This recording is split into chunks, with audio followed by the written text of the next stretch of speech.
Bom, boa noite a todas e todos. Bom, hoje estamos num dia comemorativo, não só para receber nossos convidados ilustres da nossa terceira roda de conversa, mas também por ser o dia do professor, né? E em tempos de ameaça à educação, um motivo mais forte ainda para comemorar e se fortalecer. Então a gente está fazendo uma festinha hoje, certo? Então, eles vão se apresentar, mas deixa eu falar brevemente o tema da roda de conversa, seguindo, né, aquela nossa linha dessa disciplina, que é pensar em ensino de matemática para que aluno, né, desconstruir a ideia de um aluno idealizado, né, então trabalhar a questão da diversidade, etc. A gente vai hoje fazer uma discussão sobre educação para pessoas com necessidades especiais. Então, nossos convidados são super ilustres. O Edson Akira, que é professor do INE, Instituto Nacional de Educação para Surdos, tá? E que foi nosso aluno aqui de graduação e de mestrado no PEMAT. O Léo Aquio, que é professor do CAP, aqui da UFRJ, que fez doutorado na área, né, na União, em São Paulo, em educação especial, mais especificamente para alunos portadores de síndrome de Down. E o Fábio Bernardo, que é professor do IBC, né, que é o Instituto Benjamin Constant, que é o Instituto de Educação para Cegos, que é aluno de doutorado aqui no PEMAT, orientado pela Cláudia Segar, né, que a gente tem um grupo de pesquisa aqui em educação especial, né, no PEMAT. E antes de passar a palavra para ele, só lembrar dois lembretes, que a gente vai passar uns trabalhos, né, os trabalhos dos relatórios que cada vez eu vou botar, eu não botei de link, mas eu vou botar na plataforma agora, assim. E para o pessoal que faltou nas visitas no CREJA e no CAP Popular, eu vou mandar um e-mail só para essas pessoas, tá? Que são as pessoas que faltaram e justificaram. Pessoas que falei semana passada, né? Quem faltou e não justificou perdeu, tá? Beleza? E a outra coisa do trabalho, da apresentação que vocês vão fazer a partir do dia 5 de novembro. A gente vai passar uma lista hoje para vocês botarem os nomes dos grupos. E os temas também. E os temas, beleza? Os componentes do grupo são trios, não foi isso que eles Trios ou quartetos. Tá, de 3 ou 4 pessoas. Então, para botar a composição do grupo e os temas, beleza? A gente vai passar um papel junto para a gente de presença. Tranquilo? E qual é o esquema da festa aqui? Então, gente, a ideia é que a gente não tenha intervalo, né? Tem sido quando tem roda de conversa, e que vocês possam vir aqui, né, no meio do debate para ir pegando as coisas. Em relação à bebida, tem mais, só que não trouxe, não tão bem geladas, então deixei lá na geladeira e no meio eu vou repondo, fiquem tranquilos em relação a isso, tá? Tranquilo? Só. E. O que eu ia falar? Não. Comida, a gente só tem isso aqui, infelizmente não dá para trazer mais coisas. Mas a gente que já jantou e tal, então... a gente tinha pensado em fazer esse convite a vocês também, de trazerem coisas. Só que a gente pensou que a dinâmica pudesse ser um pouco complicada para quem já está o dia inteiro na rua, trabalhando, ou algo do tipo, e aí a gente resolveu tentar trazer alguma coisa. A gente pode fazer um encerramento no último dia de aula. A gente tem a previsão do dia 26, que é o último dia de aula que a gente tinha colocado. Se não tiver muito grupo, 26 de novembro, se não tiver muito grupo dos trabalhos das aulas finais, a gente faça também o encerramento. Aí a gente no encerramento pode fazer isso, vocês contribuindo mais para... Então é isso. Queria agradecer também a presença dos convidados, dizer que em relação aos três, em algum momento da minha trajetória, tive contato com eles, né? O Akira menos, mas o Akira foi quem entrou no meu lugar quando eu saí do INES. Então eu saí do INES e ele entrou. O Léo é meu colega de trabalho, né, até hoje lá no CAP. E o Fábio foi meu colega de trabalho no CAP também, quando a gente foi substituto lá juntos. E no doutorado aqui ele entrou uma turma depois da minha, né? Na seguinte. Né? Então, agradecer por estarem aqui Beleza. Também fazer parte mental e todos são meus alunos. Então, vamos fazer então na primeira rodada cada um falar, se apresentar brevemente, depois, aí naquele mesmo esquema dos outros, a gente vai conversando, eles trouxeram materiais para apresentar também. Então vamos começar com a rodada inicial então, de apresentações. Quem quer começar? Bom, posso começar. Obrigado pelo convite do Vitor, do Joel. Estou bastante feliz de estar aqui. É sempre muito legal poder falar sobre um pouquinho do que a gente faz lá no Benjamin Constant, que é uma instituição especializada na educação de pessoas com deficiência visual. Então, não é só uma escola, né? Então, é um instituto. Então, tem um centro médico, tem um setor que produz material em braille para o Brasil inteiro, distribui material para escolas que têm alunos com deficiência visual. Então, uma instituição pública, federal, todos esses têm cursos de capacitação também, esses materiais são distribuídos gratuitamente para o Brasil. Eu fico muito feliz. E como o Vitor falou, hoje, né, dia dos professores, é dia da gente estar podendo, um dia que a gente possa estar falando sobre essas coisas, para mim é bastante importante. Como vocês sabem, né, a gente tem sofrido ataques, a classe de professores passa um momento muito difícil, né, em todos os sentidos. Eu sou professor da Prefeitura de Duque de Caxias também, e é uma prefeitura que já foi bastante reconhecida aqui no estado por valorizar o professor, por ter licença para, por exemplo, fazer um mestrado, um doutorado, para estudar, enfim, hoje a gente teve, ao longo dos últimos anos, muitas perdas em vários sentidos. Hoje, dia 15 de outubro, nenhum professor recebeu o salário de setembro ainda, para vocês terem uma ideia. E alguns profissionais da educação receberam o 13º de 2018. E aposentados e pensionistas, por exemplo, estão recebendo assim aos poucos, né? Quer dizer, justo aqueles que trabalhavam, que mais trabalharam, né, durante quase 35 anos de trabalho, 30 anos de trabalho, e essas pessoas estão sofrendo com isso. Então, a nossa categoria vem sendo bastante atacada, né? Salário, as pessoas, amigos meus no Facebook, postaram hoje assim, então, não teria presente nem parabéns. Só o meu salário na minha conta. É um direito. Então, acho que para vocês que estão, né, se formando, eu acho que é um desafio muito grande, uma luta que vocês vão ter pela frente. Mas acho que vocês não devem pensar em desistir, porque a gente sabe a importância do professor dentro da sociedade e a importância da gente fazer aquilo que a gente gosta como profissão. Então, ainda com todas essas dificuldades, esses problemas, né, eu sou muito feliz no que eu faço, adoro dar aula. Essa sala de aula foi a minha sala de aula do meu primeiro dia de universidade aqui. Eu estudava na B110, era uma sala um pouco menor, não tinha funcionário, não tinha nada disso, porque minha matrícula era de 94. Então, naquela época, as coisas aqui eram bem difíceis de esforçar, né? Então, muito feliz de estar aqui. Comecei a dar aula para alunos com deficiência visual em 2013, foi quando eu passei no concurso lá com o Benjamin Constant. Anteriormente a isso, nunca tinha imaginado trabalhar com educação especial.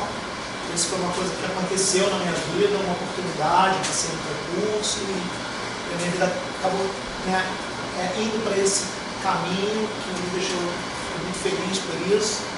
E a gente vai se encontrando, né, na carreira, na profissão. Fui professor do CAP-FRJ também, professor do Instituto, na Torcleb. E é isso, depois a gente fala um pouquinho mais sobre o que eu faço lá no IBC, o que a gente faz lá, como é que é dar aula de matemática para pessoas com deficiência visual. Bom, meu nome é Léo, boa noite. Minha graduação foi na Unicamp, em licenciatura em matemática. Eu fiz mestrado aqui na FRJ, em matemática pura mesmo. E o doutorado eu fiz em São Paulo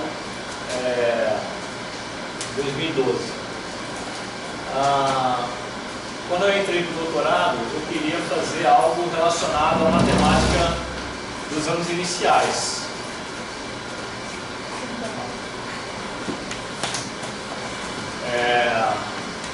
eu sempre considerei essa área, né, especificamente da educação infantil dos anos iniciais, talvez a mais importante. Sim, né? Na minha cabeça isso sempre foi claro. Então eu entrei no doutorado querendo fazer alguma coisa relacionada a isso. Mas quando eu cheguei lá, a minha orientadora, ela me sugeriu que eu procurasse alguma coisa relacionada à inclusão. Então até o doutorado eu nunca tinha tido contato com nenhuma criança, nenhum estudante com algum tipo de deficiência, né?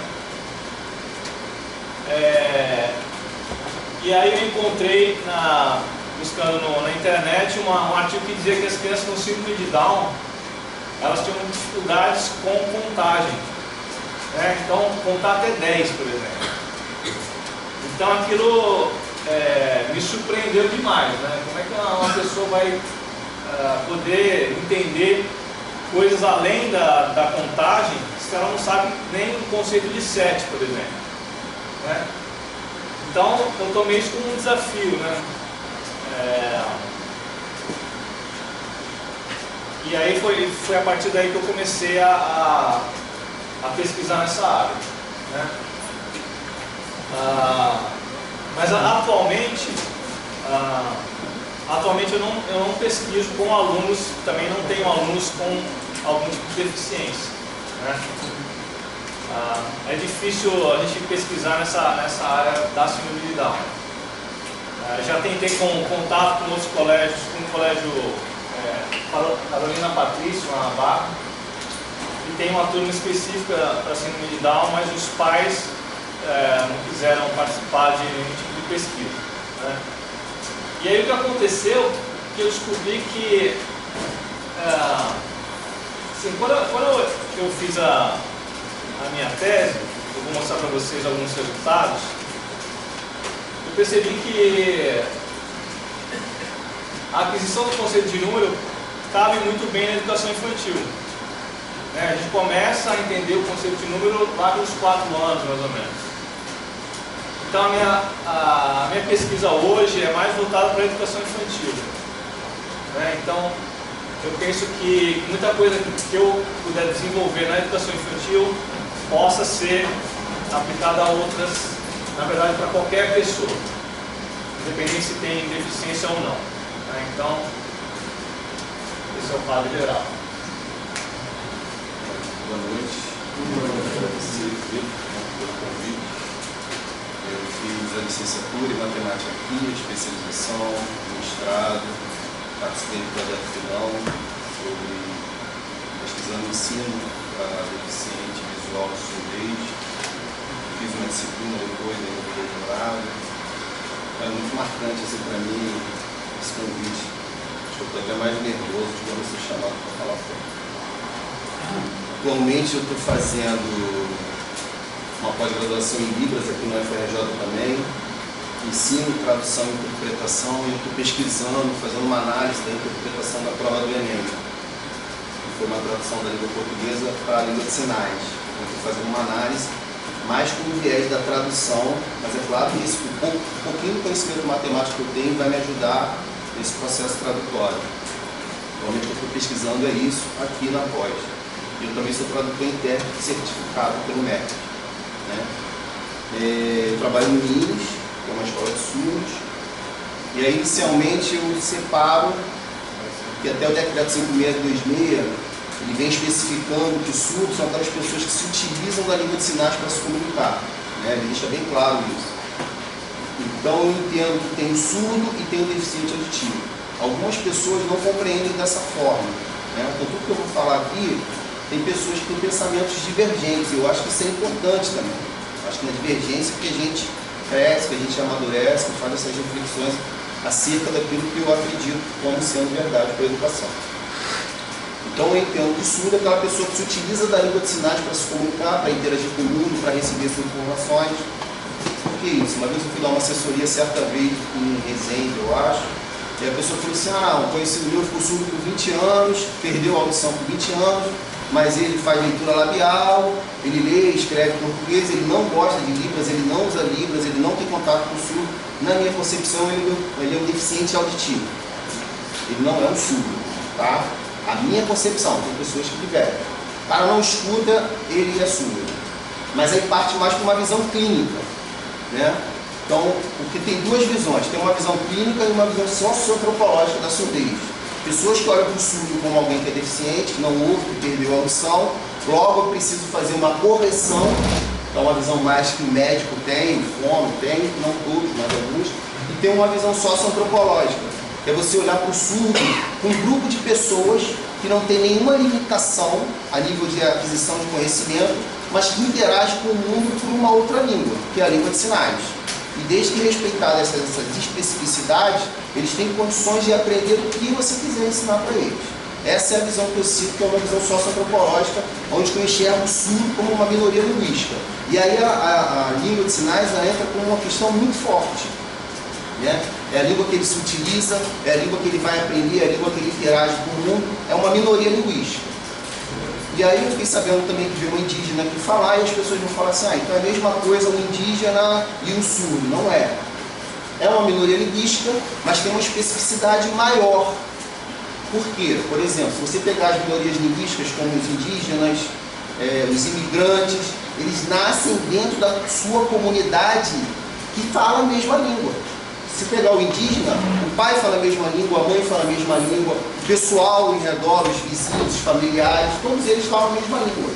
Então eles vão ter uma aquisição de língua natural, eles vão ter acesso às informações que estão aí fora, e a mesma coisa que o imigrante, né? Eu lembro, eu sou sou neto de japonês, e na casa do meu avô lá, meu avô falava em japonês, e conseguia se comunicar, e tinha acesso, e tem esse acesso. No caso do surdo, não. Então, o surdo, tem pesquisas que mostram que de 90% a 95% dos surdos nascem em famílias de ouvintes.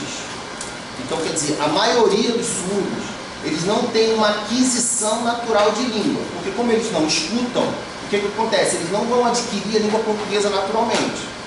Como ninguém sabe língua de sinais, eles também não vão adquirir a língua de sinais naturalmente. A Libras é uma língua natural para o surdo, desde que nós venhamos a fornecer ambientes específicos para que essa aquisição de língua aconteça. Nesses casos específicos eles não têm, tá? Eu não vou me delongar mais, porque senão depois eu fico sem tempo de falar. Mas eu queria que isso ficasse bem forte para vocês, assim. E todas as informações que os ouvintes têm acesso naturalmente, através de família, de conversa, através dos pais, eles adquirem uma língua naturalmente, e a língua é fundamental para o desenvolvimento cognitivo e emocional de qualquer pessoa, né? E aí tem alguns erros assim, que eu falava antes, e agora eu estou tendo mais contato com a área da linguística, estou aprendendo, que eu falava, e muitas pesquisas falam isso, que os surdos chegam na escola sem nenhuma língua, né? Alguns linguistas divergem disso. Eles chegam na escola sem saber a língua portuguesa e sem saber a língua de sinais, mas ele tem o que chama de língua caseira, que para alguns linguistas é uma língua, para outros linguistas eles não entendem como uma língua, né? Eu costumo falar que não é uma língua formal estruturada. E isso vai trazer problemas posteriormente por uma série de questões cognitivas, informações e outras coisas mais. Depois, se tiver tempo, eu posso falar um pouco mais. Quem quer perguntar alguma coisa? Vou falar algo do que eu quero, mas se deixar, eu falo mais.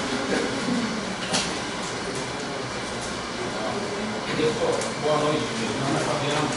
Eu queria saber qual a opinião dos senhores sobre esses alunos participarem do ensino com alunos que são considerados normais.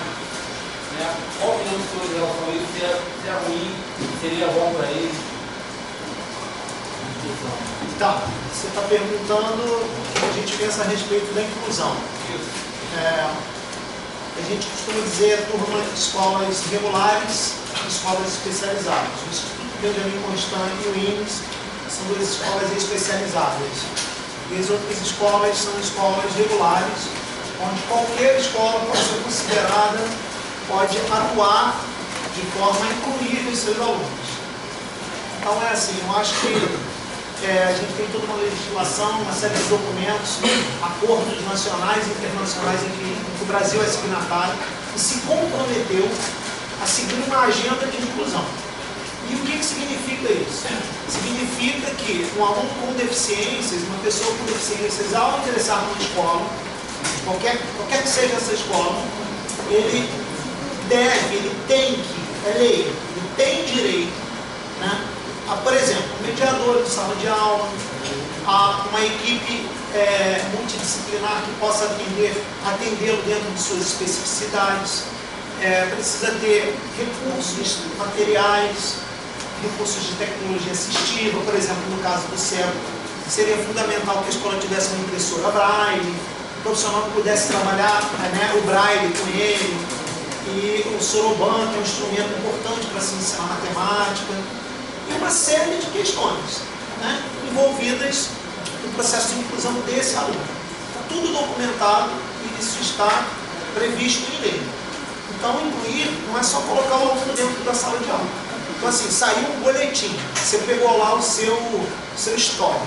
Você imagina de um colega seu para ler suas notas. Porque esse histórico, você é um deficiente visual, uma escola regular, hoje, eu não conheço nenhuma que imprime, por exemplo, um boletim em braille. Você precisa pedir alguém. Todo mundo aqui se sente à vontade de pedir a um colega para olhar o seu histórico? Isso é uma coisa que te expõe de alguma forma, certo? Então, são muitas questões que envolvem o processo de inclusão.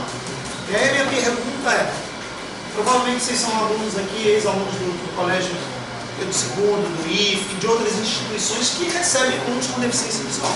Então, dentro da realidade de vocês conheceram ou conhecem alguma escola que trabalha e atua nessa perspectiva, de incluir nessa perspectiva que eu falei, né? De, por exemplo, fornecer documentos de acordo com a necessidade do aluno, ou que tenha um intérprete de Libras, ou que tenha um professor que saiba Libras para atender um aluno surdo, ou com especificidade ou conhecimento na área da deficiência visual. Vocês conhecem alguma escola assim? Vocês já ouviram falar? Então, você percebe como é que é difícil dizer se a gente concorda ou não com a inclusão? E aí, nesse sentido, a escola especializada, ela tem uma importância muito grande, pelo seguinte, o aluno, por exemplo, a criança quando nasce com deficiência visual, a partir dos 6 meses de idade, você já pode matricular, por exemplo, no Instituto Benjamin Constant. Então, ele passa a ter aula de estimulação precoce, desde quando começa a engatinhar, andar, orientação e mobilidade, atividades da vida diária, psicólogos, fonoaudiólogos, uma série de profissionais que quase que atendem esses alunos, essas pessoas, individualmente, porque é uma escola especializada.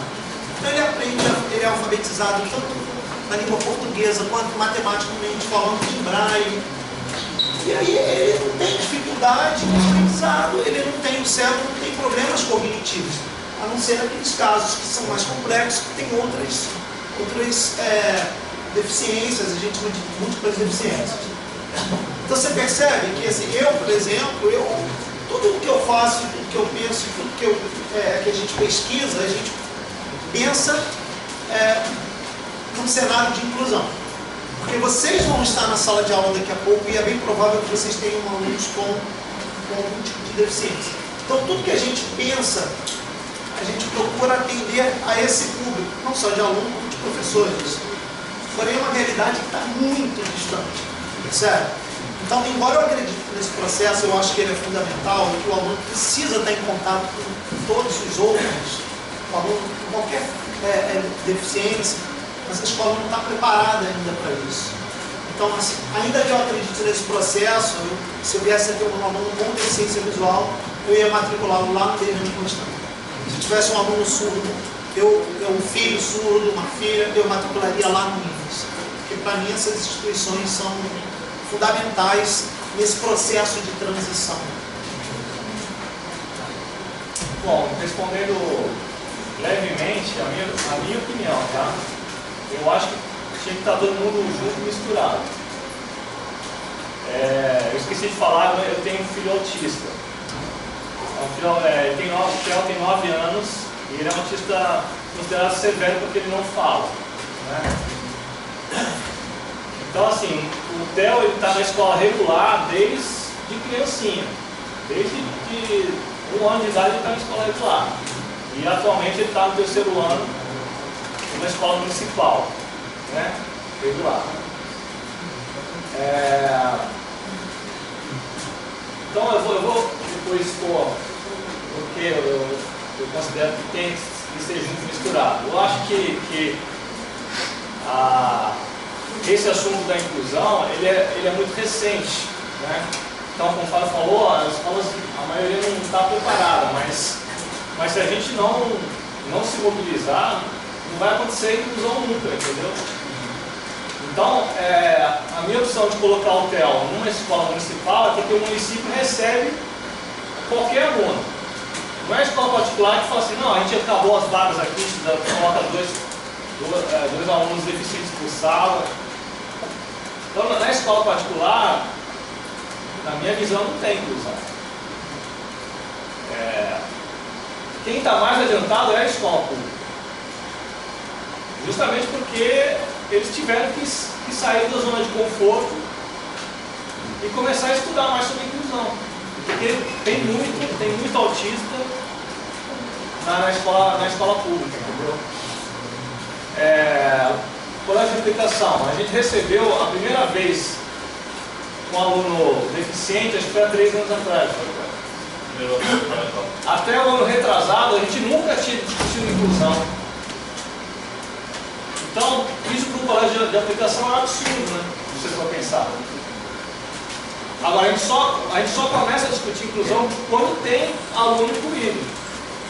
Se não, o problema é de outras pessoas, não nosso, entendeu?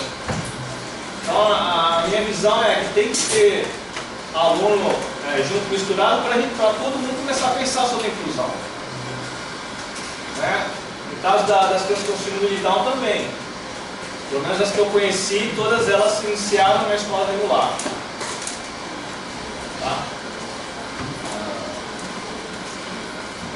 A minha fala ela está direcionada somente à educação de surdos, tá? Eu não entendo nada sobre cego, deficiente visual, nada, zero. Primeiro, trazer uma reflexão que é o seguinte: o Capovilla ele vai falar que os ouvintes eles estão expostos diariamente durante anos a essa língua, que é a língua portuguesa. Então eles estão internalizando a sua estrutura. Ao serem alfabetizados, o que eles fazem? Eles usam a decodificação alfabética ao se depararem com a palavra utilizando a língua que pensam e falam. O que significa isso? As crianças ouvintes, elas aprendem a falar naturalmente, elas adquirem a língua portuguesa. Ninguém ensina uma criança a falar. Ela aprende a falar naturalmente. Você falar cadeira, ela sabe o que é cadeira. Ela pode não saber ler nem escrever. Falar bola, ela sabe o que é bola.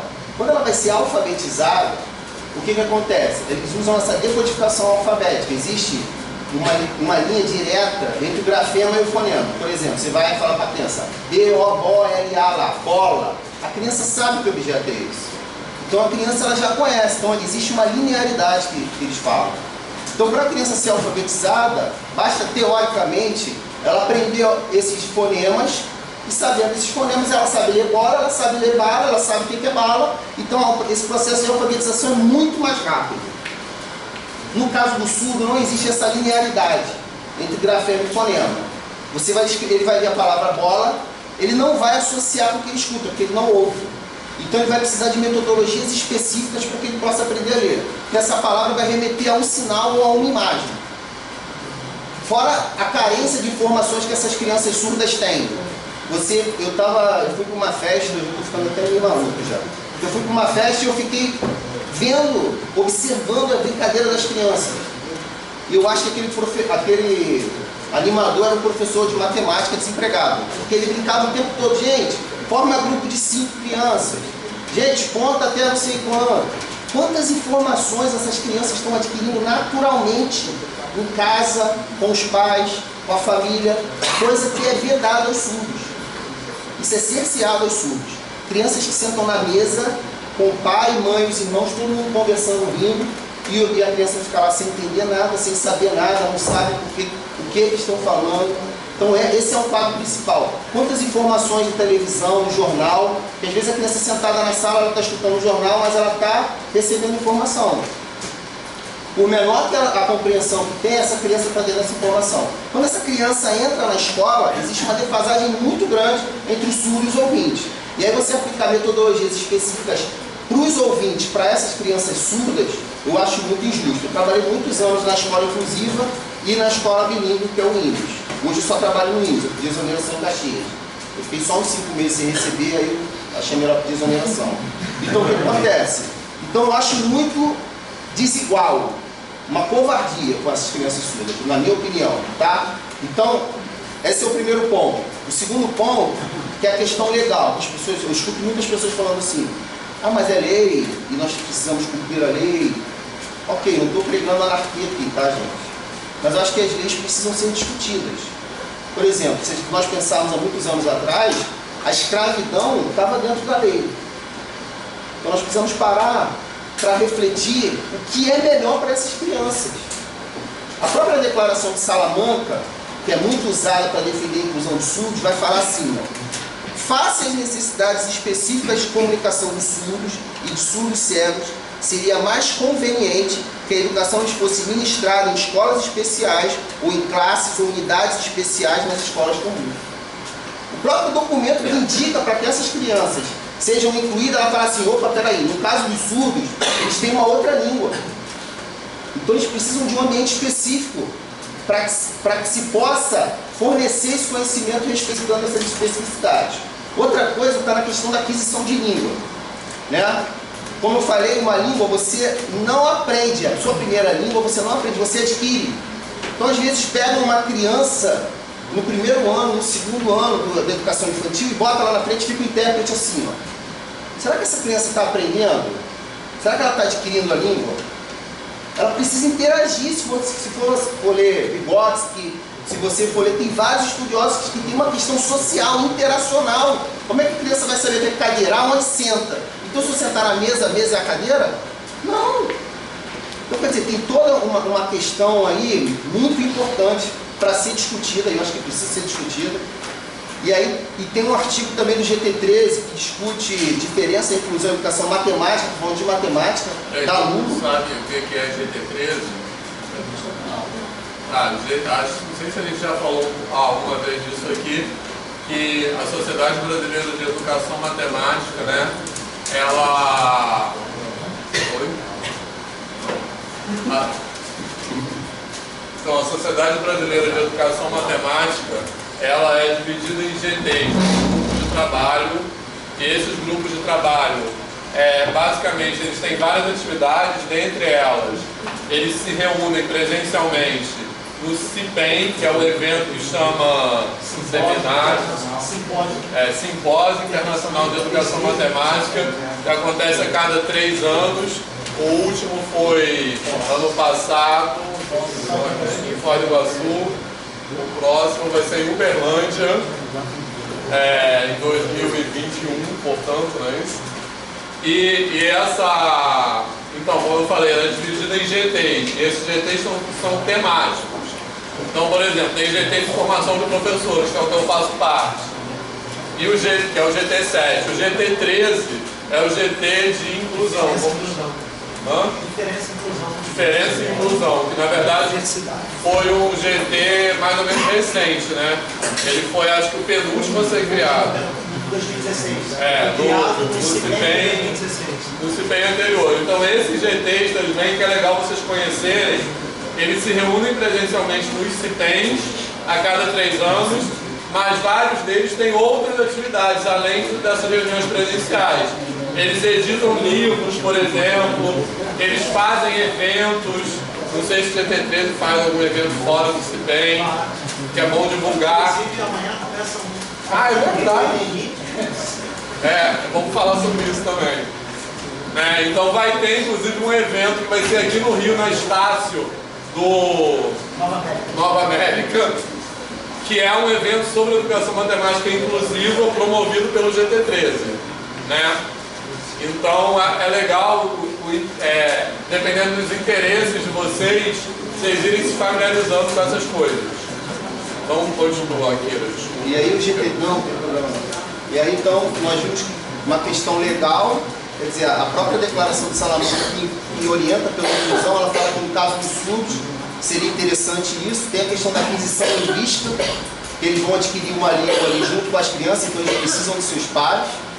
Tem uma questão também de toda essa defasagem, que eu pego o aluno que chega no 6º, 7º ano, eu estou com uma aluna agora no 6º ano, que ela sabe somar, ela sabe multiplicar, ela sabe dividir, ela sabe conta de ela sabe tudo.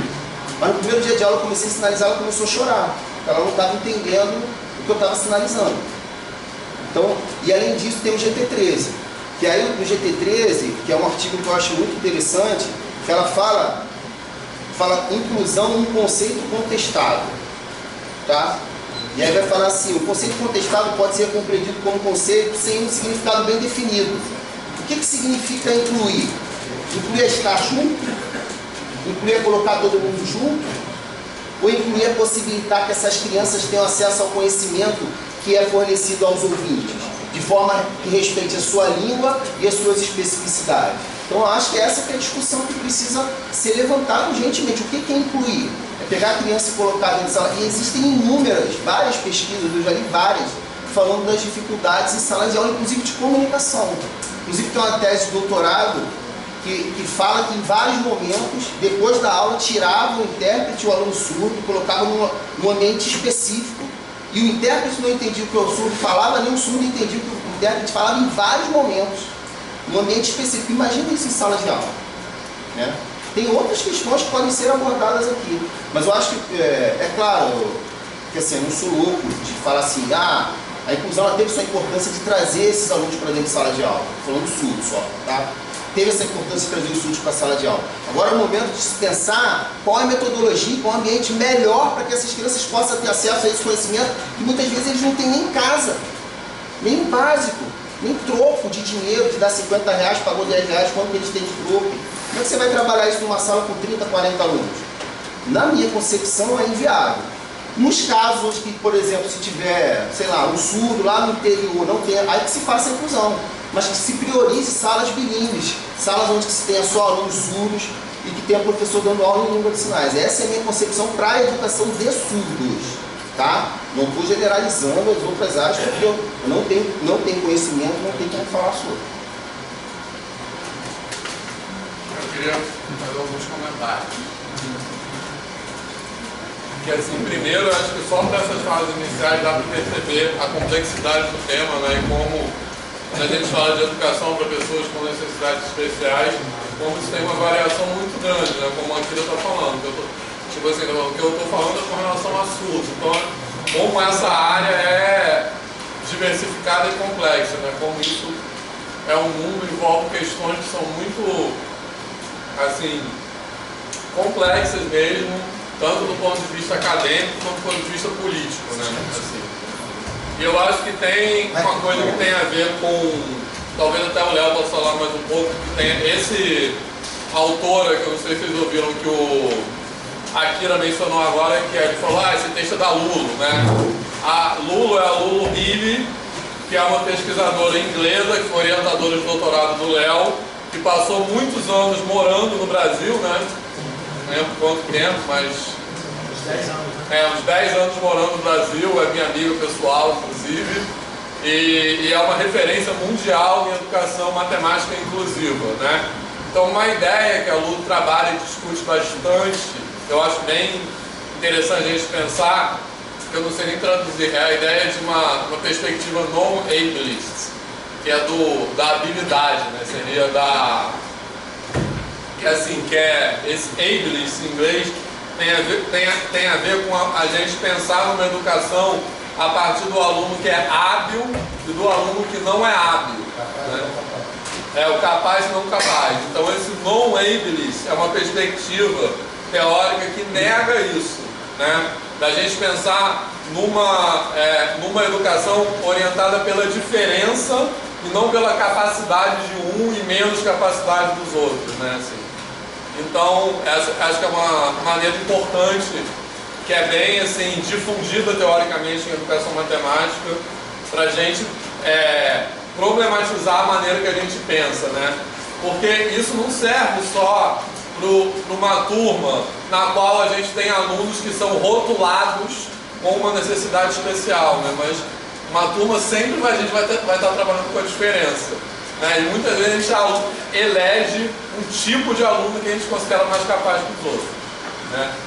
Então isso era um comentário, se vocês quiserem falar sobre isso.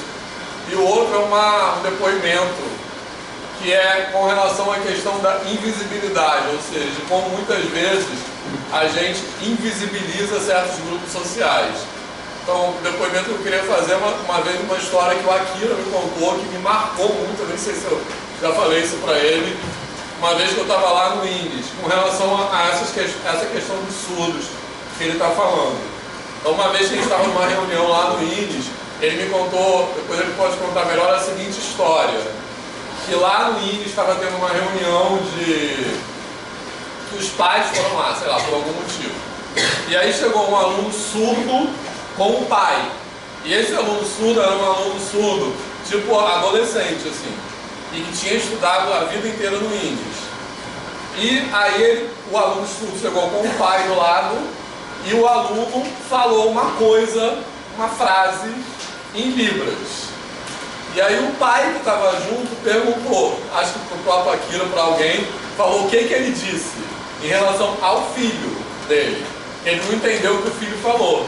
E o que o filho tinha dito era bom dia. Você lembra dessa história? Quer dizer, esse adolescente cresceu numa família que a própria família não sabia nem falar bom dia, né? O básico do básico. Acho que isso é uma coisa assim, forte isso, né?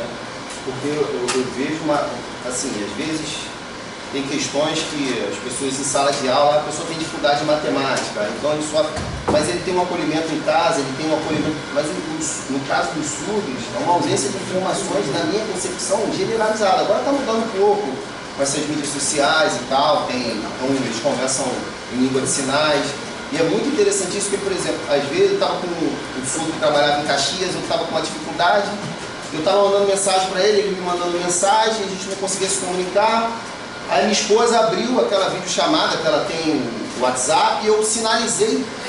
Em 2 segundos ele entendeu completamente o que eu queria falar para ele. Ele disse, entendi, acabou. Pegou, saiu, desligou. Quer dizer, então nós precisamos de alguma forma, e essa é a minha luta. Eu durante um tempo fiquei meio recluso dentro do INGS, porque onde que eu ia eu era o segregador, o que queria segregar, o que queria separar. Mas assim, uma coisa que me marcou também, tem uma pesquisa de um aluno lá da Rural, ele fez um questionário e me perguntou, e tinha uma pergunta que era a seguinte: o que mudou na sua vida quando você começou a trabalhar com surdos?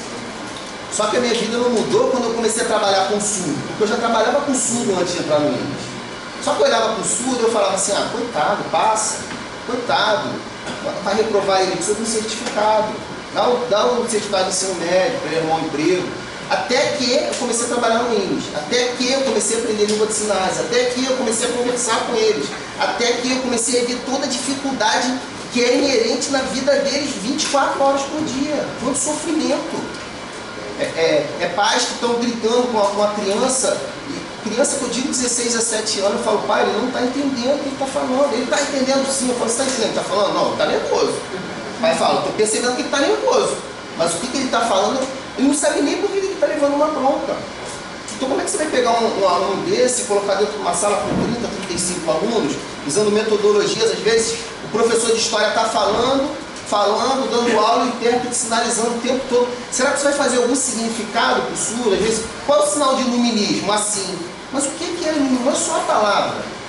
Toda palavra está carregada de todo um conceito, de toda uma semântica, que dependendo do contexto pode ter significados diferentes. Eu acho que isso que precisa ser trazido a um debate para que se possa priorizar uma educação de qualidade para os alunos surdos, mesmo que seja um espaço específico para eles dentro das escolas regulares.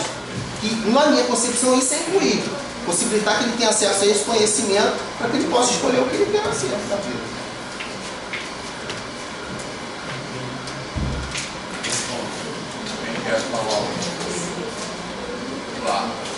Uma pergunta para cada um. Aí eu vou perguntar de uma vez ou já pergunta de um pouquinho? Pode ser tudo de uma vez e a gente responde aqui na sequência. A primeira pergunta é referente ao Braille.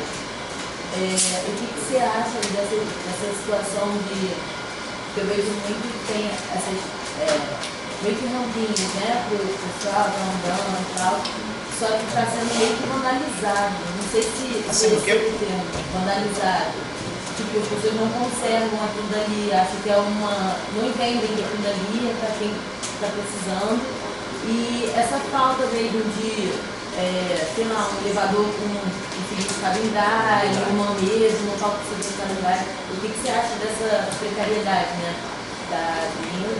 E a outra pergunta é referente à síndrome de Down, que seria, eu conheço umas 5 famílias, que elas têm crianças que têm síndrome de Down e as escolas não aceitam, falam que, eu acho que depois de 5, 6 anos que elas podem entrar na escola, que elas não podem entrar igual uma criança que não possui deficiência, pode entrar assim de primeira, porque eu não entendo muito, mas que tem tipo um retardamento para compreensão, conteúdo e tudo mais, então ele só pode entrar depois. O que você acha disso? Como é que é isso?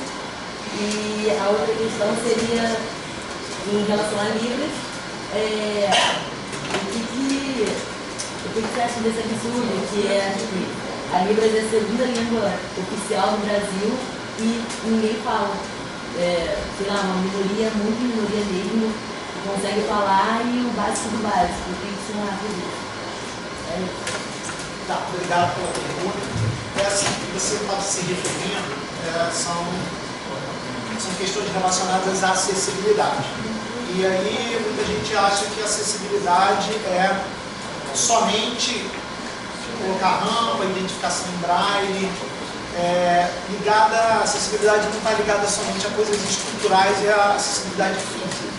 Então o sistema braille é uma forma de você dar acesso a conteúdos, a leitura, a textos. Então, entre outras coisas, né, a gente encara e considera como sendo recurso de acessibilidade.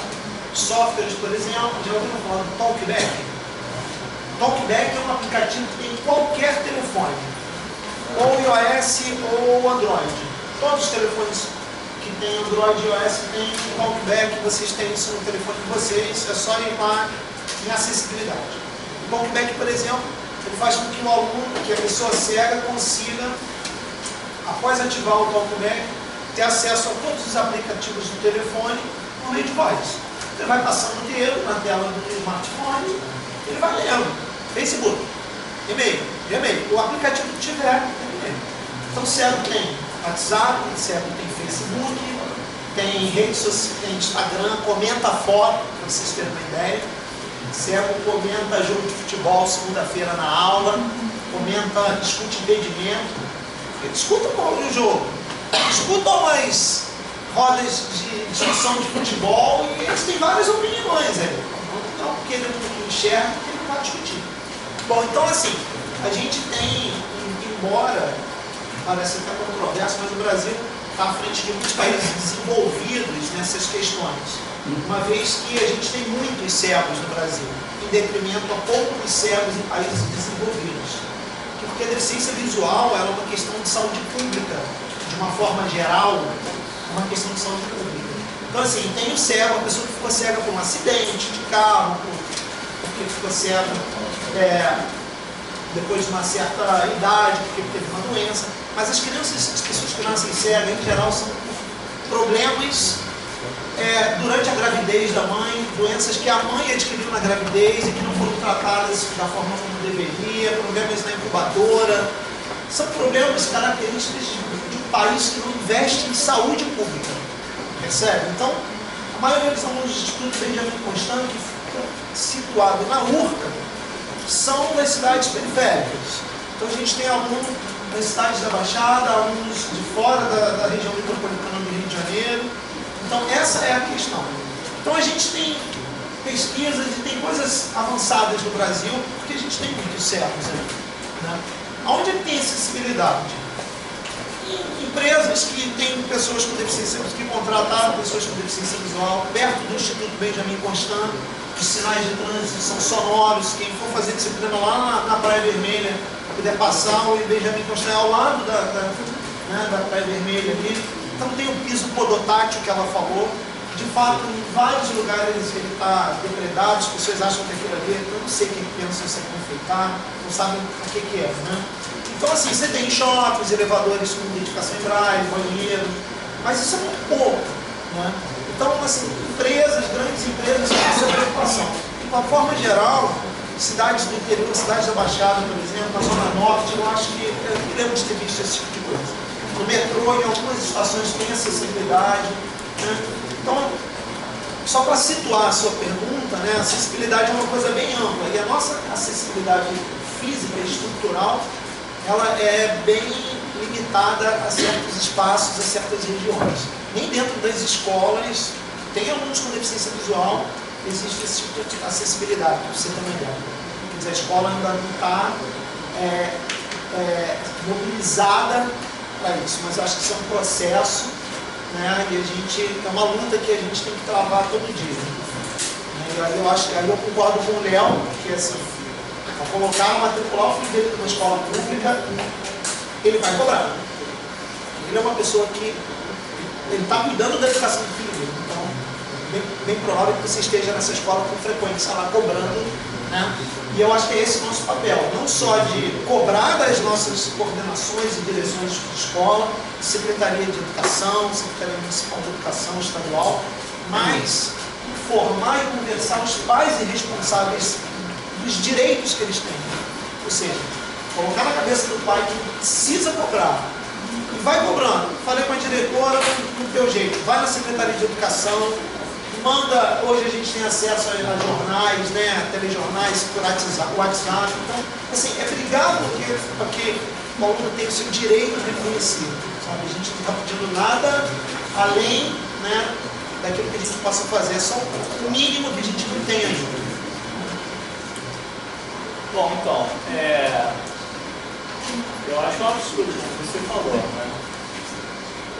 Todas as crianças com síndrome de Down que eu conheci, elas sempre conseguiram alguma escola de educação infantil para colocar seus filhos. Mas sempre vai existir aquela escola que não se sente preparada e vai dar qualquer desculpa para não deixar a criança entrar, entendeu? Agora falando sobre essa luta dos pais de crianças com deficiência, né?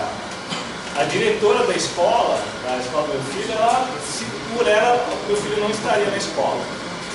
Por ela não estaria. Então, eu tive que ir no Ministério Público. Só assim para resolver, entendeu? Então, ele tinha um mediador numa outra escola pública. É uma escola do município. Aí ele mudou porque é mais próximo da minha casa, né? E já tinha uma mediadora, né? Assim. E aí a nova diretora não aceitou o mediador entrar com ele. Aí eu falei, então você fica com ele aí. Não quer deixar o mediador entrar, então você se vira aí com ele. Léo, e o mediador não era da escola, não era funcionário público? Não era da escola, era contratado mesmo. Né? Mas é isso, entendeu? Muitas pessoas não sabem como encarar a inclusão, né? Por despreparo na formação mesmo. Mas como eu falei, é um assunto que está inicial. A gente precisa estar sempre levantando isso nos cursos de formação inicial e nos cursos de formação continuada também, né? Mas no final das contas o mediador está lá, é ótimo, aliás, né? E como eu vou expor para vocês daqui a pouco, eu acho que a inclusão ela não é boa só para o meu filho, entendeu? Ela é boa para todas as crianças, para toda a comunidade que está ali. É isso. Em relação a Libras, né? Está falando mais em relação a Libras. Vou tentar fazer um recorte histórico bem rápido. Em 1857 surge o INS aqui no Brasil, e ele começa a utilizar, vem o estudo francês, e aí ele traz essa língua de sinais francesa de lá, e aí vem os surdos de outros estados estudar no INES, eles voltam para os seus estados, e aí existe uma difusão da língua e meio que não vou falar essa palavra porque muitas pessoas questionam, mas começa então essa questão da língua de sinais a ser difundida. Em 1880 tem o Congresso de Milão na Itália, onde que eles vão votar qual é a melhor metodologia para se ensinar o surdo, e aí ganha a questão da oralidade, né? Então em muitos países, inclusive no Brasil, inclusive no INES, começou a se ensinar pela oralidade. Eles entendiam que a língua de sinais era uma linguagem. Existe uma diferença que os linguistas fazem entre língua e linguagem. Linguagem, por exemplo, a linguagem matemática, tem código Morse, tudo isso é linguagem. Línguas são as línguas, é a linguagem humana. Inglês, português, a língua de sinais, o ASL, isso é uma língua. E o que acontece? Em 1880 para cá, alguns países adotaram, outros não. Você não pode generalizar e nem demonizar isso, como algumas pessoas fazem de forma anacrônica, falando que isso prejudicou, que, enfim, foi algo histórico que aconteceu e que teve o seu momento, que teve todo o seu contexto ali dentro. Em 1960, então, o William Stokes começa a pesquisar as línguas de sinais e aí ele descobre, ele verifica que as línguas de sinais, elas têm as mesmas questões relacionadas às línguas orais. Então ela passa a ter um status de língua. 1960. Para a questão de língua é pouquíssimo tempo.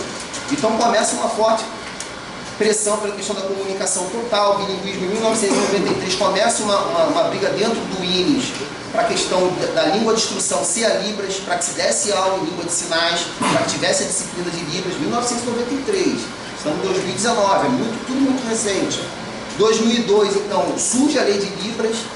2005, o decreto 5626, 2010 que se reconhece a profissão de intérprete, depois o Enem Libras, então isso tudo é muito recente. Eu acho que tudo, a questão é uma língua, nós precisamos entender isso, né? Eu fico às vezes um pouco preocupado porque as pessoas ficam assim, mas qual é o sinal para isso? Qual é o sinal para aquilo? Inventa esse sinal, cria o sinal. Não é assim, gente, é uma língua. É uma língua. Assim como nas outras línguas, o significado, a palavra vem surgindo naturalmente dentro da comunidade falante. Eu não posso chegar e sair inventando um monte de sinal e impor essas coisas, né? Então, quer dizer, eu acho que houve, na minha perspectiva, tiveram enormes avanços no reconhecimento da língua de sinais. Hoje em dia já tem a questão dos intérpretes que já são reconhecidos. O Enem Libras, inclusive eu estou pesquisando a tradução do Enem da língua portuguesa para a língua de sinais. Então, quer dizer, já está tendo uma divulgação grande, muitos cursos de língua de sinais, tem letras Libras, aqui inclusive no FRJ, tem letras Libras, eu faço uma pós em Libras aqui, tem pesquisas, tem surdos fazendo doutorado aqui, surdos estão fazendo doutorado, pesquisando a questão da língua de sinais. Quem sabia que tinha esse curso de graduação? Levanta o braço. Letras Libras. Assim como tem. Assim como não sabia, porque contém, né, as modalidades por dia, né? Tem letras em inglês, francês, alemão. Só um parênteses que na letras, por exemplo, a pessoa faz português e inglês, então ela está habilitada a dar aula de português e inglês, não é isso? Então ela faz português e alemão, ela dá aula de português. A letras Libras, ela não é português Libras, é letras Libras, ela só vai dar aula de Libras, tá? Porque às vezes as pessoas pensam que seria mesmo, então o surdo pode dar aula de português como L2. Não, ele só pode dar aula de língua de sinais, tá? E também tem um de intérprete, que capacita os intérpretes lá, que vão poder interpretar, inclusive surdo. Tem surdo que também é intérprete, ele pode interpretar um texto em português, interpretar para a língua de sinais, ele está traduzindo no caso, né? Mas ele é um tradutor intérprete, ou interpretar de línguas, de modalidades diferentes. Por exemplo, de ASL para a língua de sinais, ele é um intérprete, ele está interpretando também.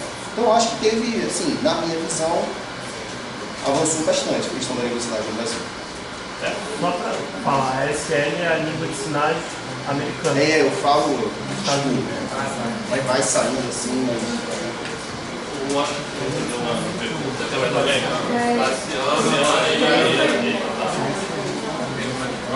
Eu ia perguntar para eles em relação à articulação da criança com a língua, em relação à articulação motora dela, né, que é se formando ainda essa questão. Que idade você está falando? Não sei. Como que se dá o aprendizado de fato, quantos anos em geral que ocorre isso? em relação à unificação de sinais no Brasil, né? Eu imagino que deva ter sinais no sul que é totalmente diferente do norte e nordeste. Como se dá isso, os desafios para a unificação da língua? Então, vamos fazer um bloco? Que aí, Marciano. Eu queria que vocês falassem mais sobre a mediação nas escolas. Assim, pelo menos na pedagogia, muitos alunos estagiam como mediadores na Prefeitura do Rio. E assim, é muito ruim para os nossos alunos da FRJ estarem nisso, porque eles simplesmente são jogados lá, e aí a responsabilidade fica toda para eles. Mas eu queria saber mais sobre mediação, assim, que é um trabalho não como a Prefeitura tem feito, mas que vocês falassem mais sobre isso. Nas escolas regulares, né? E que vocês falassem sobre a formação nossa enquanto professor aqui na universidade para trabalhar com essas pessoas, assim, quais os avanços, o que vocês acham? Maria? Deixa eu responder. Tá. Você queria fazer essa?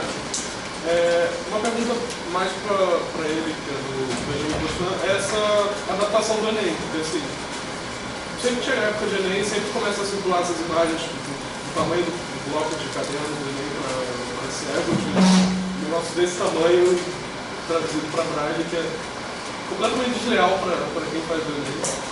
Eu queria saber se tem se é uma ideia para modificar o Enem, para aplicação, se tem alguma coisa já no processo. Bom, então, falando do mediador, de fato isso tem acontecido, né? As pessoas confundem o papel do estagiário dentro da instituição e vai lá, ficar lá na sala, lá porque tem um aluno com deficiência, e você vai ficar ajudando ele. Isso é bastante cruel, tanto com o licenciando, né, quanto com o aluno.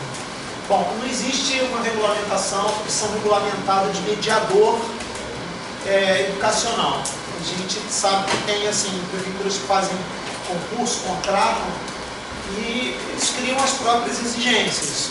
Ou ser aluno de um curso de pedagogia, de um curso de licenciatura, mas eu desconheço, não sei se vocês conhecem, sabem sobre isso, mas eu acho que não existe, né, o profissional mediador, como já existe o profissional intérprete de Libras, né? E aí, no meu entendimento, assim, minha pesquisa recente dentro aqui do meu doutorado, inclusive, eu tenho procurado escutar professores de escolas inclusivas e alunos incluídos. Eu acho que a gente precisa saber o que está faltando, o que precisa ser feito, na perspectiva do professor e do aluno. Porque documentos, leis e como fazer já tem um monte de coisas escritas, mas tem uma lacuna muito grande, né, entre o que está escrito na lei e o que está acontecendo dentro da sala de aula. Então acho que seria fundamental a gente ouvir o professor que está lá. E aí, relatos de colegas, professores, sinalizam com uma situação chamada de bidocência. E aí ele trabalharia na aula de matemática com um outro licenciando de matemática, ou com um outro professor de matemática, né? Para que o mediador estivesse atuando com aquele aluno ali no momento da aula, de forma a trabalhar os conteúdos de matemática que o professor está desenvolvendo, trabalhando naquele momento. Então o mediador ele vai estar ajudando o aluno a ler o material grafotático, por exemplo, ele vai estar ajudando o aluno, né, se ele estiver escrevendo algum conteúdo, repetindo ali para ele, olha, falou isso. Entende? Na hora de resolver um exercício, uma atividade. Então o mediador, essa coisa do mediador, eu tenho observado isso está surgindo do próprio professor de matemática.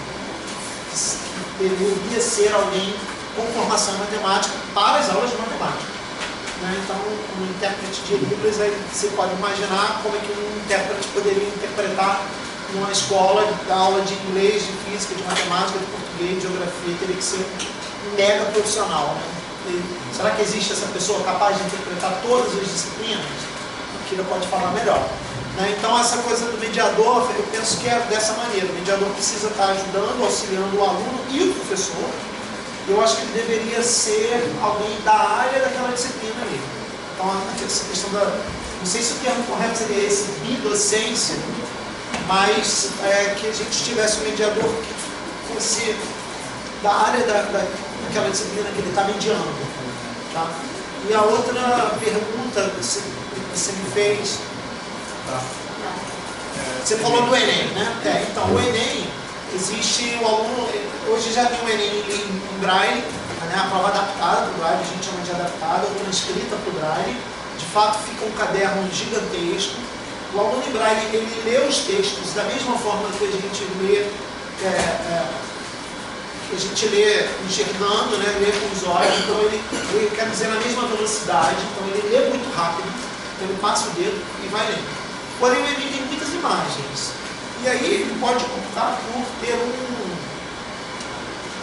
uma pessoa que vai ler a prova para ele, chama-se ledor, que também não é um profissional, não existe a profissão ledor, né? E você, por exemplo, você pode se cadastrar lá no Enem, tem uma chamada pública para ser ledor da prova do Enem. Então tem uma pesquisa, inclusive, aqui no VMAT sobre o papel do ledor e se o nome do professor chama-se Ledo, e a pesquisa dele é sobre o ledor. E ele é da Fundação Cid Gran Rio, que faz provas para o Brasil inteiro. Então ele está pesquisando exatamente essa questão, o papel do ledor. Não só no Enem, mas nos concursos públicos. Porque você observa que se você não tem uma pessoa preparada para isso, um profissional ou alguém que tenha sido capacitado para isso, a maneira como você lê o texto, a maneira como você coloca a entonação da sua voz, você pode estar ajudando o aluno e aí você vai estar causando um problema na isonomia da prova. Porque o papel do ledor não é ajudar o cego a fazer a prova, é interpretar, é ler a prova para ele. Então, se eu estou lendo uma pergunta na prova, assim, você lê o texto, vou ler o texto para você. Agora vem a pergunta, tá? Qual é a cor da camisa do João? Qual é a cor? Entendeu? Você percebe que a entonação que você dá ao texto, né, você influencia no resultado da prova. Então, isso tudo são questões que estão sendo discutidas hoje, mas eu acho que estar discutindo já é um avanço. Então, é difícil, é bastante difícil para eles. Eles têm direito a fazer a prova, eles têm mais tempo para fazer a prova. Mas, se eu não me engano, 1 hora a mais. E é muito pouco tempo. Então, isso que eu ia te perguntar, porque eu estava lendo um artigo até para a seleção do PENAT, e aí ele falava o artigo que eles tinham um tempo a mais. Como os textos são muito grandes, as questões são muito grandes, eles não ficam com essa uma sensibilidade nos dedos a ponto de dificultar a leitura? Eles têm um cansaço mental, assim como todos vocês tiveram no fazer o Enem. Talvez o deles seja maior. Mas hoje o que a gente tem é apenas 1 hora a mais.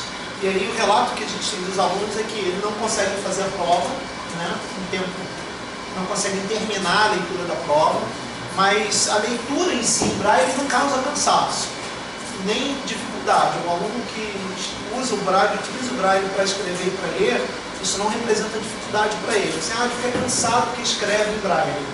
Ele fica cansado da mesma forma que a gente ficaria escrevendo um texto na sala de aula, numa disciplina qualquer.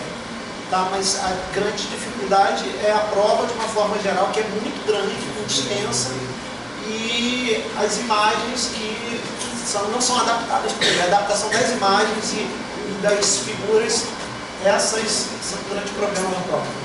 Não tem uma adaptação adequada para eles.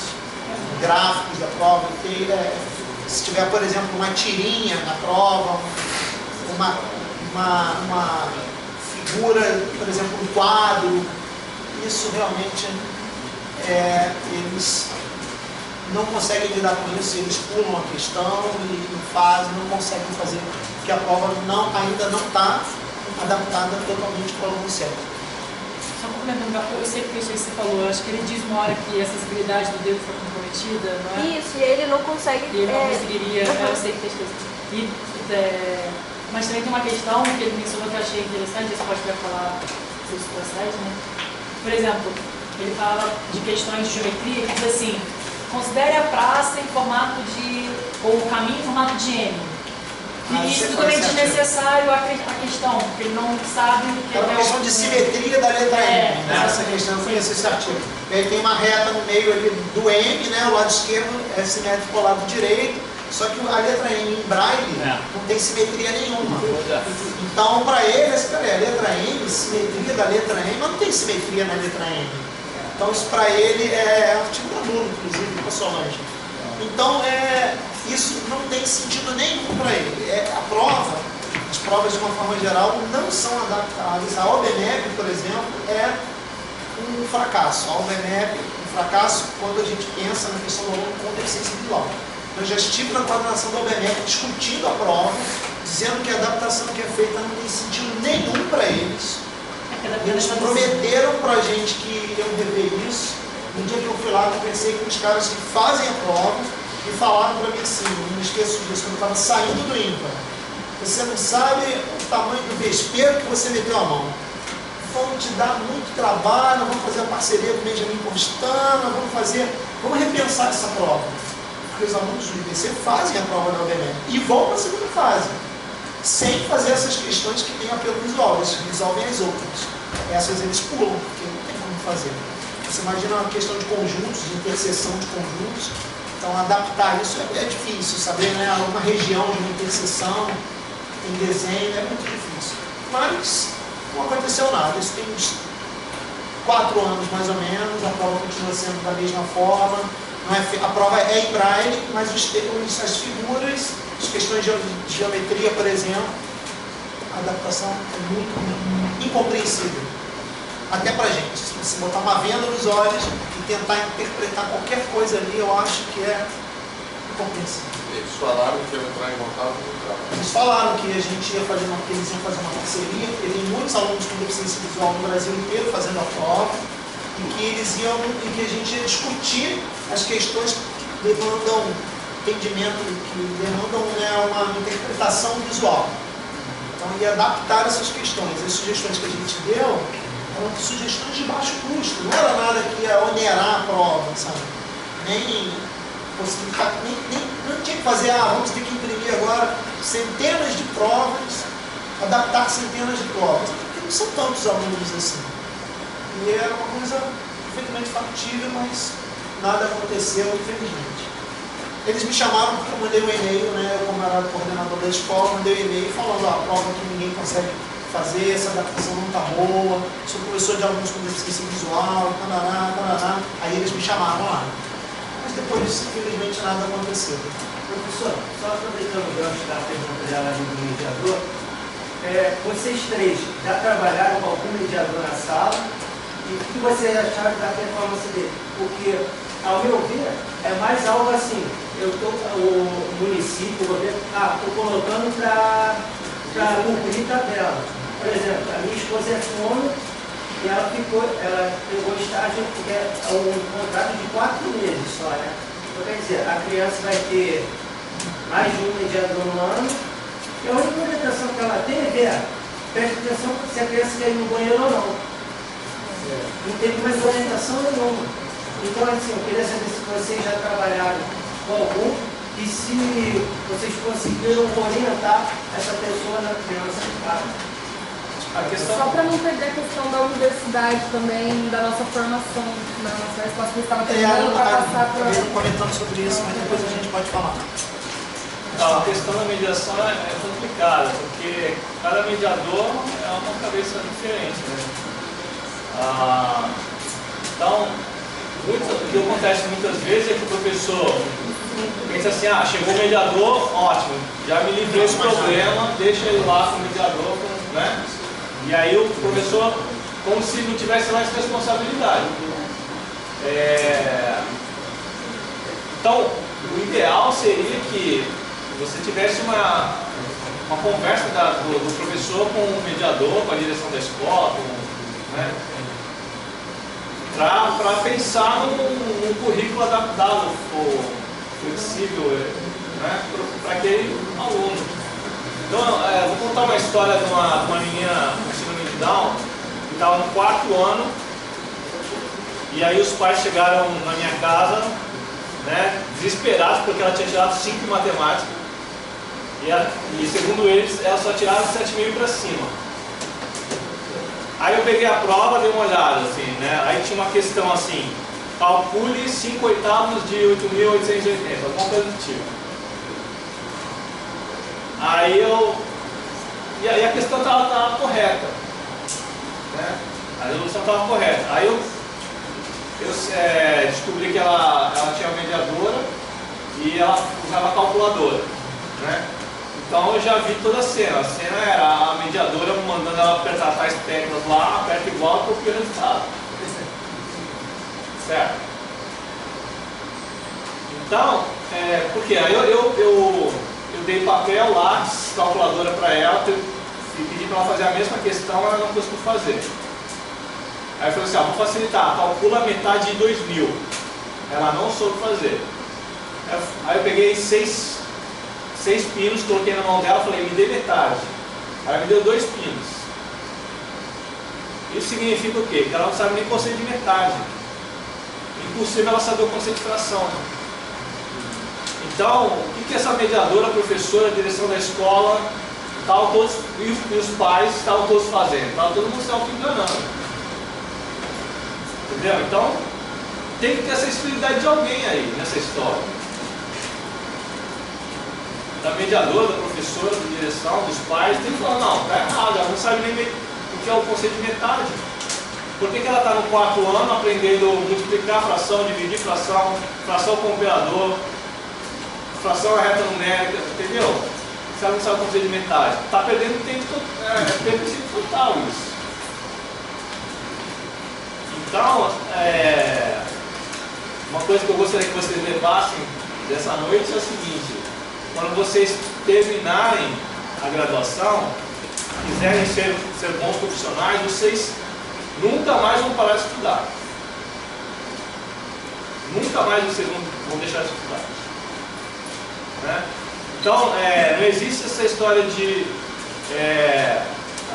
como é que eu ensino geometria para síndrome de Down. Não existe pesquisa sobre isso. Como é que eu ensino álgebra para síndrome de Down, para autismo? Não tem, não existe isso. A gente não tem como esperar algum pesquisador se interessar, fazer uma tese de doutorado nessa área, para o negócio virar livro, para chegar na graduação, para chegar em vocês, para chegar na sala de aula. Não vai rolar. Talvez seja um estudo de caso. Exatamente. Que funcionou para aquele caso que ele pesquisou. Exatamente. O autismo é um espectro, né? Ou seja, você tem uma quantidade de pessoas com autismo que você não consegue mensurar qual é o grau de autismo, qual é o grau de deficiência, digamos assim. Então, não tem nada pronto. Né? Então, o que eu digo para vocês é, quando vocês entrarem na sala de aula, com certeza, todo ano vai ter um desafio novo para você. Entendeu? E ainda que aparentemente não tenha uma pessoa com deficiência na sua sala de aula, certamente você vai ter alunos que são cegos, não enxergam as coisas que você desenha, não compreendem. Vocês vão ter alunos que são surdos, você vai falar, repetir, falar, e ele não vai internalizar o que você está falando. Ele está escutando, mas ele não está internalizando. E você tem uma série de alunos dentro de uma sala de aula, cada um com uma especificidade diferente, uma necessidade de aprendizado diferente. E aí o que o Vitor comentou no início do trabalho da aluno é que elas defendem que você precisa pensar naquilo que o aluno consegue fazer, trabalhar em cima daquilo que ele consegue, né, realizar, e não ao contrário, e não valorizar aquilo que ele não consegue fazer. Então assim, ele é um cadeirante, então não pode jogar basquete nunca, né? Ele não anda, ele não corre. Então, mas peraí, o que ele consegue fazer como cadeirante? Será que ele tem habilidade para bater bola mesmo como cadeirante? Basquete para cadeirante. Então, vamos pensar naquilo que ele é capaz de fazer, naquilo que ele consegue fazer. E aí é nesse sentido de valorizar aquilo, né, as suas habilidades, em detrimento a valorizar ou destacar aquilo que ele não é capaz de fazer. Né? Então, assim, uma coisa que é interessante falar. A gente usa os termos hoje, pessoa com deficiência, pessoas com deficiência, e não deficiente. O deficiente, você percebe que a palavra carrega um sentido muito ruim. Ele é um deficiente. Ou, o normal. Então, a gente tentar desconstruir essa coisa, né? Porque não existe isso. O que é normal? Qual que é o conceito de normal? Né? O que é normal? Então, essas coisas a gente precisa repensar no sentido de que o oposto pode ser muito ruim. Né? Se o cara não é aquilo que você está definindo, ele é o oposto daquilo. E se o oposto for muito ruim, então não vamos usar nessa palavra, essa conotação, porque isso pode, de alguma forma, minimizar, menosprezar, ou até colocar alguma posição de inferioridade. Só para fechar a questão da formação de professores, eu acho que assim, não há como você colocar disciplinas no curso de licenciatura para discutir esse tipo de coisa, porque teriam que ser inúmeras as disciplinas se a gente fosse tentar atender a todas as especificidades dos alunos, certo? Então, acho que a questão é que a gente possa pensar essas especificidades em cada uma das disciplinas que você tem dentro da graduação. Então, eu fiz a disciplina de análise, inclusive, com o Vitor, e tinha um trabalho que era levar para a sala de aula algum conteúdo de análise. Sala de aula do ensino básico. Poderia ser no ensino superior, mas tinha que ser no ensino básico. Todos vocês já fizeram análise? Não, né? Então, espera, tá vendo? Aí... É legal, gente. Mas é legal isso. Eu sou professor de uma instituição especializada, eu dou aula para deficientes visuais. Então, utilizar uma coisa do curso de análise para eles. Você imagina fazer alguma coisa com deficientes visuais, com pessoas com deficiência visual, né, de algum conteúdo do curso de análise. Então, eu acho que essa iniciativa do Vitor e de outros professores que vocês vão ter aqui, de estar discutindo essas questões dentro da formação, desde o primeiro período, eu acho que esse é o caminho. Então, assim, o professor vai passar um trabalho aqui. E aí, naturalmente, que vão ter temas, grupos, e que esses grupos se dividam em pensar situações, atividades, problemas, materiais, para esses grupos, para as pessoas com deficiência. Então, que o grupo pense em alguma coisa com um aluno surdo, que pense com deficiência visual, que pense... Percebe? Eu já vi várias pessoas falando aqui que leu um artigo, eu acho que é isso. Dentro de cada uma das disciplinas, que a gente possa pensar um pouquinho sobre essas questões. E aí, quando a gente chegar na sala de aula, isso não vai ser mais um susto, sabe? E aí é o que o Léo falou, não tem nada pronto. É criatividade, é vontade de fazer, e é conhecer os seus direitos e as suas obrigações como professor, e é exigir, brigar da direção, olha, eu vou dar aula para ele, mas eu preciso que algumas coisas sejam feitas por parte da direção da escola, da Secretaria de Educação. Vamos brigar pelo mediador, vamos brigar por uma sala de recursos, por uma impressora Braille, vamos brigar para que a gente tenha alguns recursos materiais e recursos humanos, vamos diminuir o número de alunos dessa sala que tem esse aluno. Né?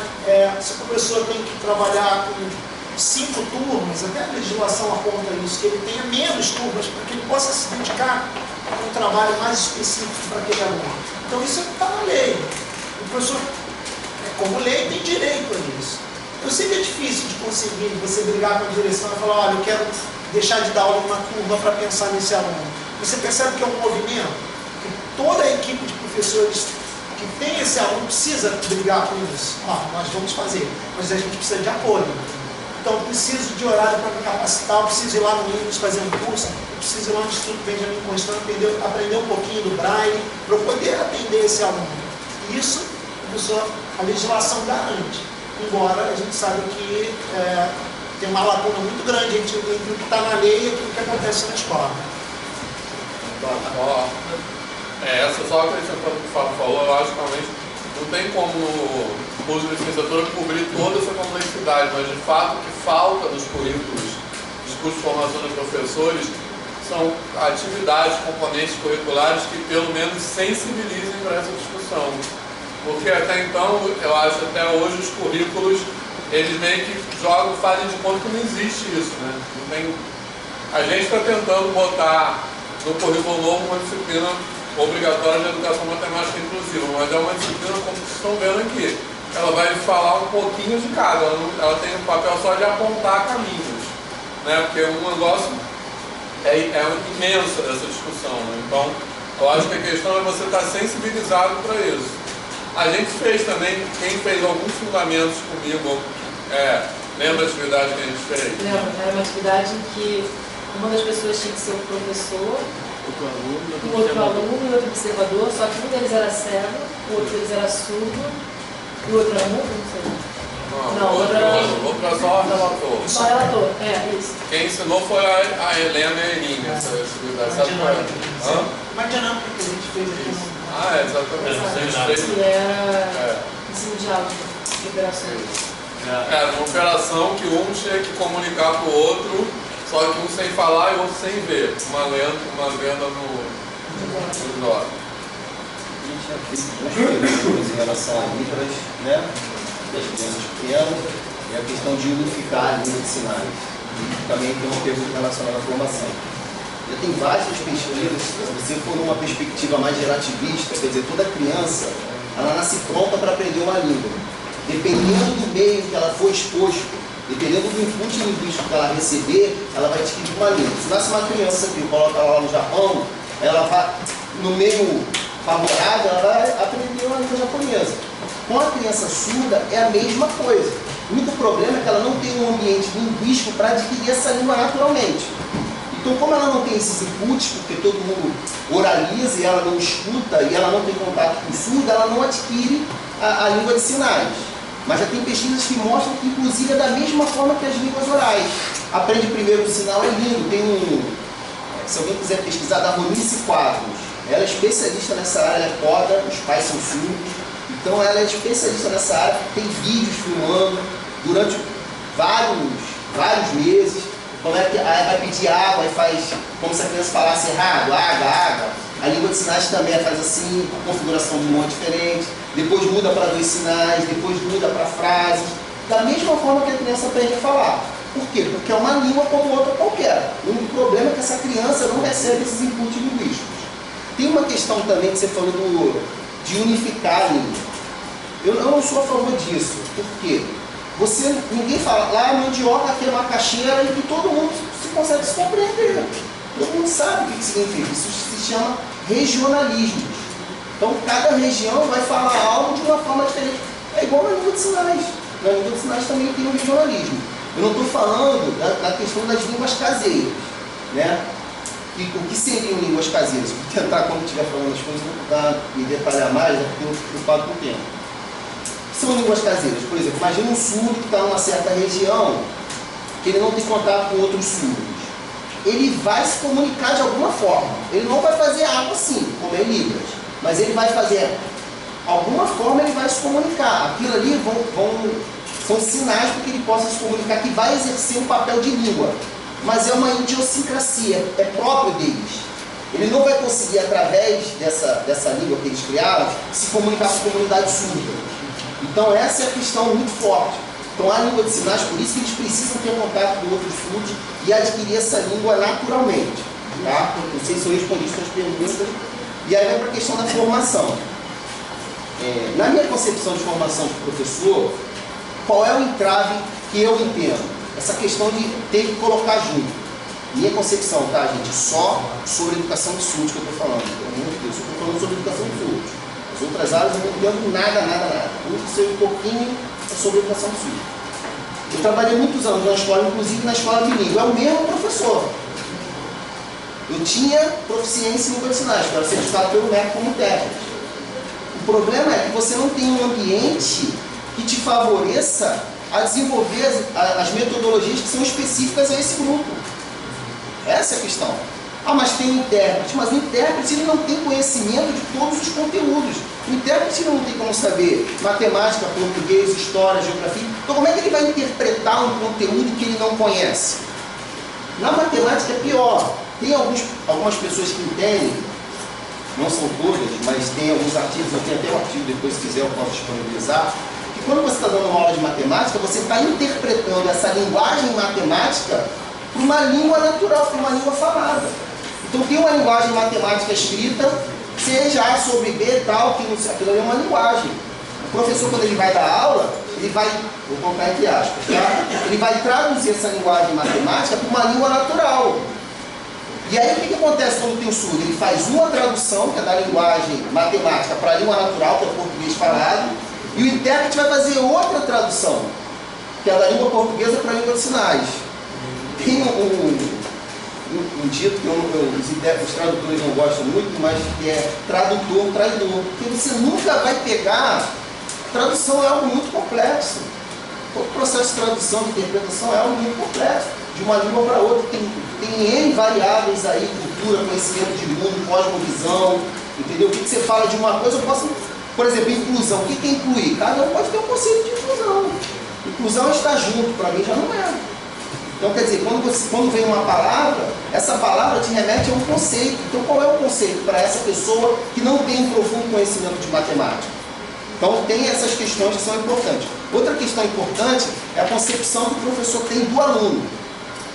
Por que eu falo isso? Eu participei de uma mesa uma vez, uma mesa sobre ensino de matemática para surdos, e a pessoa não tinha formação matemática. E a argumentação dela, depois, claro, da minha explicação, ela fez alguns comentários pertinentes, e ela falou assim, não, mas o aluno surdo não precisa aprender equação de surdo. Mas a questão é, quem é que define isso? É ela? Não é ela que define isso. Mas ela falou quase o que é isso. Não sei. Isso depois de várias. Falou que eu segregava, que eu. Várias coisas, enfim. Mas assim, depois acabou que eu achei melhor ficar quieto. Tomou um Lexotan e ficou tranquilo. Estou conseguindo controlar. Mas assim, qual é o problema?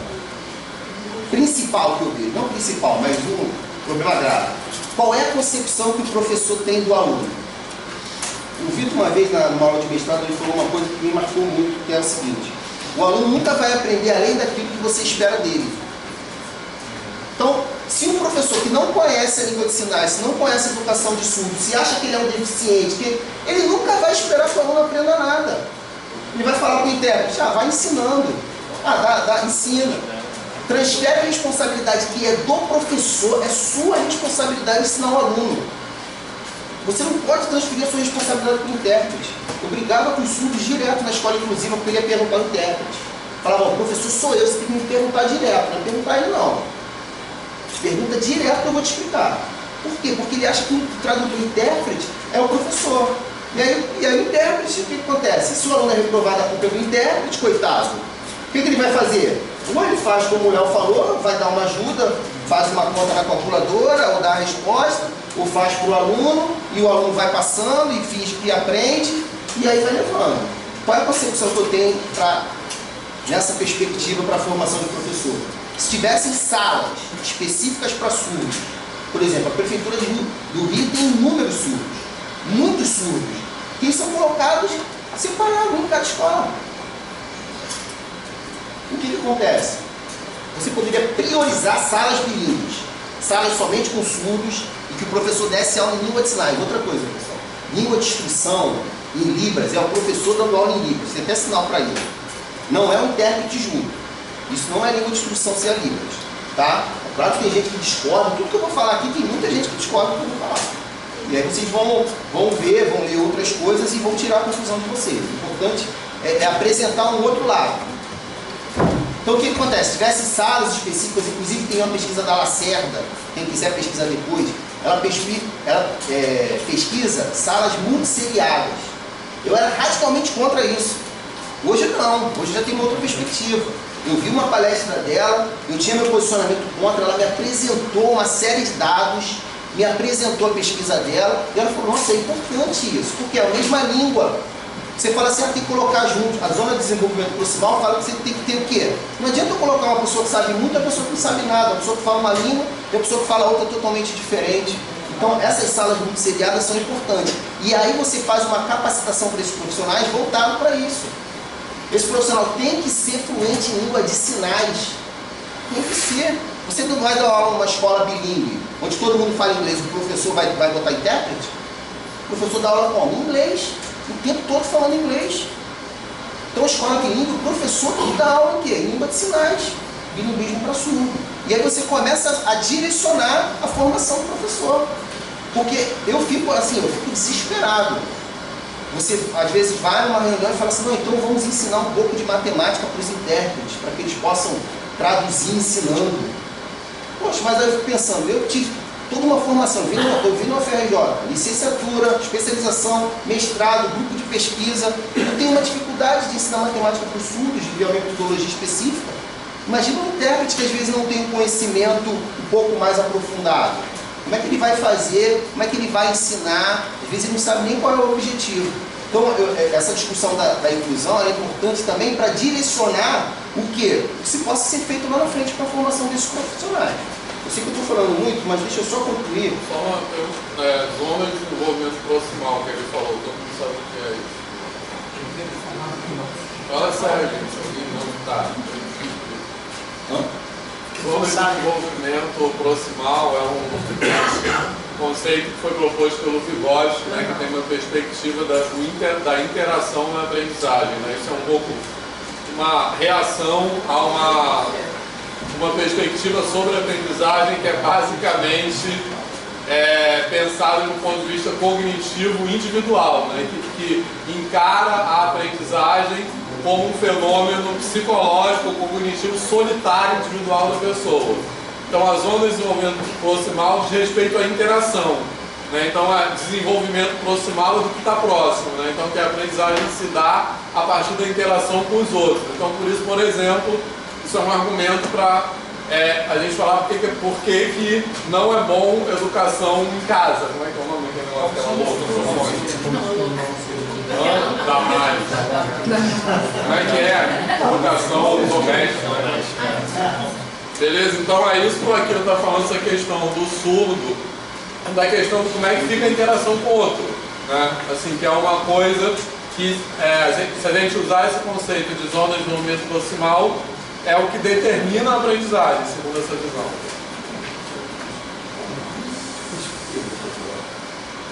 Foi mal aqui. Não, então... Não, tá bom, já falei demais. Gente, antes de passar para a próxima rodada de perguntas, a Maria está inscrita, você também, né? E eu também quero fazer uma. Tem duas coisas que estão aqui na minha mão, não sei se todo mundo já, lista de presença, todo mundo assinou? Não? Passa aí. E aqui, com certeza, não estão todos os nomes. Tá? Até porque a gente só tem 12 grupos aqui. Então, essa folha é para quem não colocou ainda, colocar o nome das pessoas que são o seu grupo e o tema. O tema, parece que só um grupo decidiu que vai abordar. Seria interessante vocês colocarem isso hoje. Se não colocarem hoje, a gente só vai ter onde definir isso no dia 29, porque semana que vem não tem aula. Lembraram disso, né? Sim, pode ser depois, mas quem puder já adiantar, os grupos que puderem já adiantar, eu acho que é interessante. Acontece, se tiver temas iguais, então aí a gente vai sugerir outras coisas. E se liguem, tipo, hashtag, fica a dica que o Fábio sugeriu aqui, né? Agora há pouco. Então vou passar novamente, porque com certeza tem gente que não está com o nome aqui, e aí se puder já articular um grupo, colocar, é melhor, e só definir isso no dia 29 ou de maneira online, tá? Porque a gente vai ter que decidir, depois do dia 29 já é a apresentação. E a gente vai ter que definir quais são os primeiros grupos, né? Que já está no dia 5 já. Gente, então, vamos lá. Maria. Eu queria só propor. Oi? Tá passando, vai chegar aí. Não, eu pegar não, tá botei meu. É só pra perguntar se eu posso mandar o tema por e-mail, até ele pra perguntar no processo.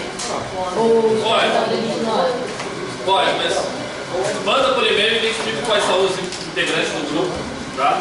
Porque você sabe ali qual foi o número do grupo que você botou? Sim, você tem que identificar pelo número. Ou pelo nome, bota o nome. O grupo dessas pessoas decidiu sobre isso. Tá? Gente, calma aí. Eu queria propor só quem está inscrito para perguntar. Maria, quem mais? Eu. João e Cléber. Eu queria propor depois dessa roda o Léo trouxe um vídeo para ele mostrar e daqui a pouco não vai dar tempo. E o Fábio, acho que eu trouxe algumas coisas também, né?